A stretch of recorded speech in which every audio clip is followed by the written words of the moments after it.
Hey, I was just looking at a part of a book called Burn Rate. It's How I Survived the Gold Rush Years on the Internet. It's a book by Michael Wolff, who's a journalist.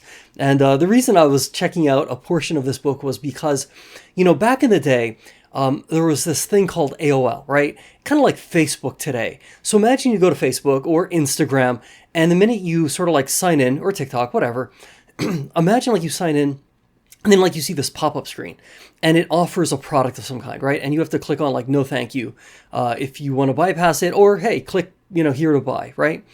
Because every single person who signed on to this service, similar to like Facebook, had to see this, inevitably there would be a percentage of individuals who would choose to purchase whatever happened to be on that pop-up screen, okay?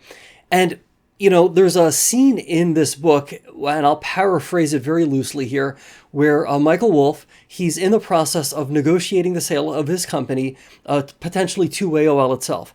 And he mentions to an AOL executive, hey, we sold like 19,000 copies of our book, off that pop-up screen. And the AOL exec is like, yeah, man, we can sell like anything off that pop-up screen. Shit, put like, hey, here, pay $20 for nothing, absolutely nothing at all. Click here. We'd make sales. And, he's sort of saying it tongue in cheek, but I mean, there's a truth to the idea that if, for example, imagine if on every single online service, be it TikTok, Instagram, Facebook, right, X, YouTube, imagine if magically there were a pop-up screen, okay? And on that pop-up screen, okay, it said, hey, a Bitcoin bull run is coming. Do you want to pick up some shares of Stronghold Digital Mining? Act fast, supplies are limited, this is a deal of a lifetime, or words to that effect. As laughable as that may seem to both you and me intellectually, it's like, dude, that's ridiculous, right? By tomorrow, right, if that were to happen, this stock price would absolutely just incinerate any record insofar as the amount of performance it would have in like a 24-hour period. And again, you might say, dude, that sounds crazy. I get it. But there's something to be said for escaping from obscurity. There's something to be said, right, for getting in front of as many people as possible. Now, I share that in the context of agreeing with something that was mentioned on X earlier today by a user Veritas, right? I think Veritas means like truth in Latin, if I'm not mistaken.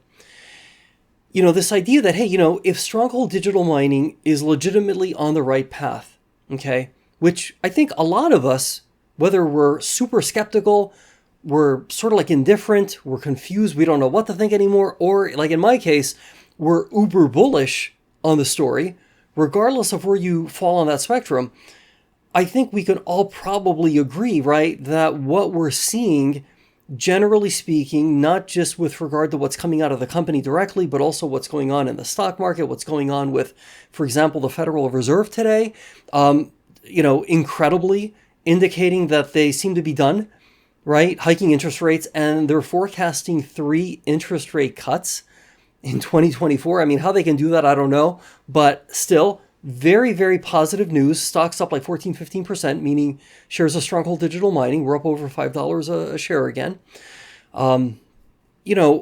We had this investor/analyst day yesterday, which was absolutely phenomenal. By the way, I will link to the actual, video, I guess, like replay of the conference in the description. I think a link became available, so I'll double check that and I'll link to it if it's available. All of these very positive things are taking place, right? Which we, I think, all collectively agree. Yeah, you know what? It's probably good news for the price of Bitcoin. It's clearly good news for the price of our stock. And hey, from an operational perspective, a lot of things are, coming into focus now that seem to suggest we're going to be as well positioned as just about anybody else to weather the storm of the halving, right? The Bitcoin having the reward, the number of block rewards being cut in half, essentially.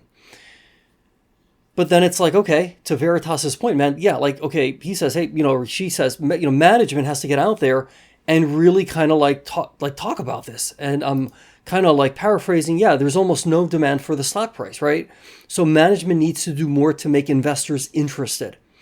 So, one of the reasons I, embarked on this very quixotic, somewhat bizarre path of creating these broadcasts, publishing things on, what was then Twitter, which is now X, and doing all types of, all this kind of like advocacy was really in an effort not so much to maybe attract new investors, but to at least create some modicum of a community for existing investors in shares of Stronghold Digital Mining, where we could at least kind of look at things and, have some conversations, have some dialogue about what's going on, maybe try to look at things, from different vantage points, and really, I think, attempt to draw some attention, at least, to what Stronghold Digital Mining was doing. Because remember, like, I've always been a very big believer in the mission and purpose of this enterprise. I'm not being paid to do this, right? So this is something that you have to be very interested to want to do something. We're not really, getting any kind of like direct compensation. I mean, yeah, I get indirect compensation in the sense that, hey, man, I love seeing people kind of be introduced to the name, introduced to the story. I love the fact that, we've been able to, I think at this point, right, maybe arguably lead the way, right, in some way, for there to be more activity, right, from the company itself, which is phenomenal. I mean, my dream come true would be, they're out in front of the public, 10 to 15 days a month, right? So that I could just kind of go back into obscurity, so to speak.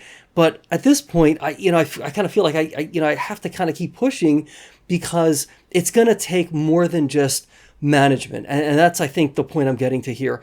Yes, management needs to do more to make investors interested, of course.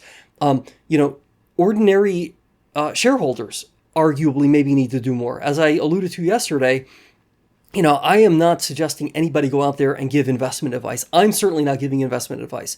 But, when I hear people talk with such passion and with such, intensity about what the effing Philadelphia Eagles did or did not do on any given Sunday, right? And when I hear people get all riled up about their favorite, mixed martial artist or their favorite rock band, or whatever the case may be, I say to myself, hey, why can't that passion and intensity and fervency be brought to the equity markets, right? Why can't we have a situation where, hey, you're having a conversation, you're talking about money, or you're talking about interest rates, or you're just talking about the state of affairs of the world, and hey, you say, man, Bitcoin is a really, really interesting investment, but even more interesting is this company called Stronghold Digital Mining.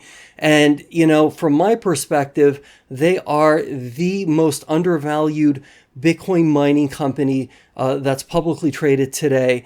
But hey, don't take my word for it. Hey, man, I'm not giving you advice. Check it out. Ticker symbol SDIG, SDIG. And all I can tell you, man, is I picked up some shares.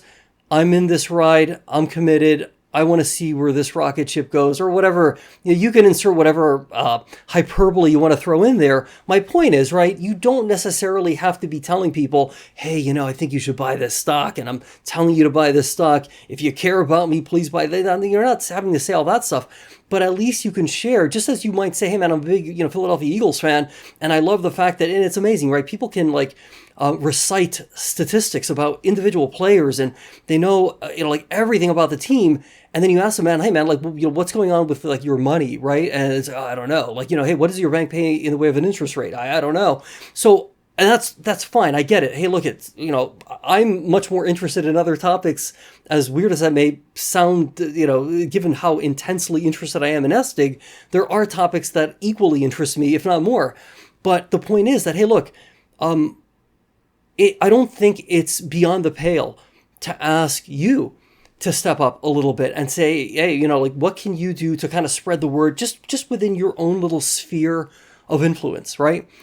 Where you're not giving investment advice, you're not telling somebody to do something or not do something, but just like as you might be a sports fan of a particular team, you're like, hey, man, if you're looking for something to do this winter, hey, check out the Montreal Canadiens or whatever. You know what I mean? You just drop the name of a team, and it kind of plants a seed in somebody's mind, and then they do their own due diligence, and then they decide, not you, They decide whether or not they want to be a part of this name or not, right? They got to make the decision. And I think if we do that collectively, I've certainly done it. I mean, hell, I think I do that in these broadcasts, but I've done it interpersonally as well.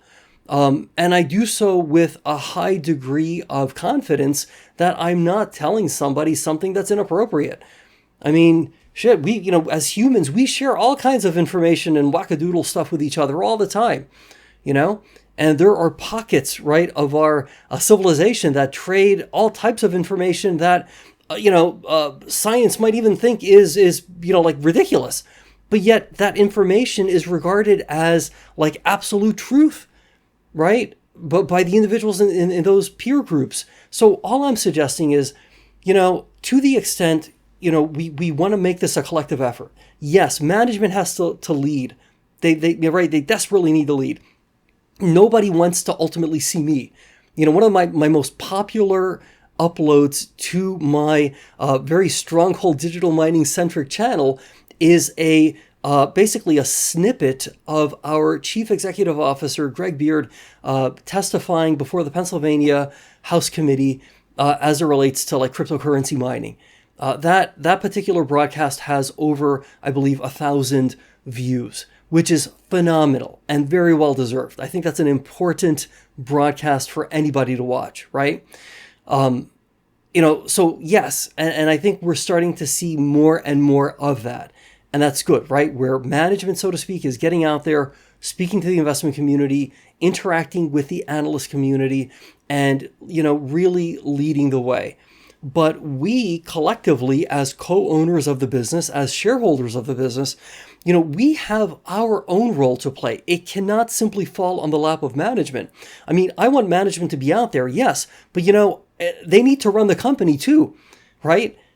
That's really important. We need to make sure that the math is making sense, that capital allocation is occurring in a way that's not going to lead to disaster.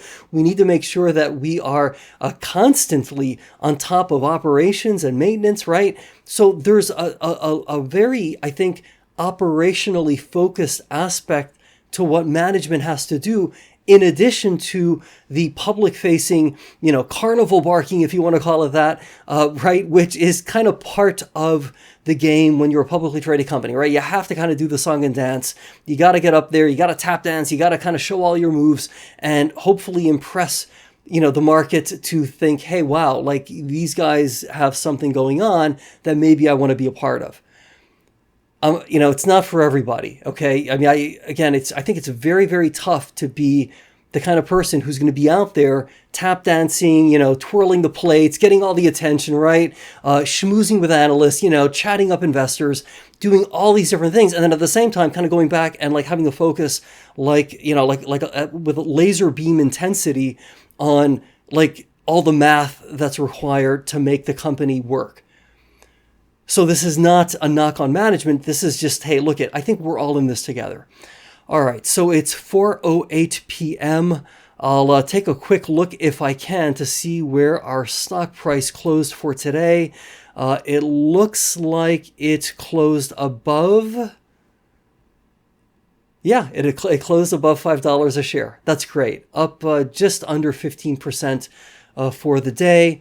Largely, right, of course, on news, it seems that the Federal Reserve of the United States of America, in its infinite wisdom and vision, is able to look into their crystal ball and determine that 3 interest rate cuts will happen next year. Hey, it works for me. Let's stay positive, let's be great, and we'll see each other again tomorrow.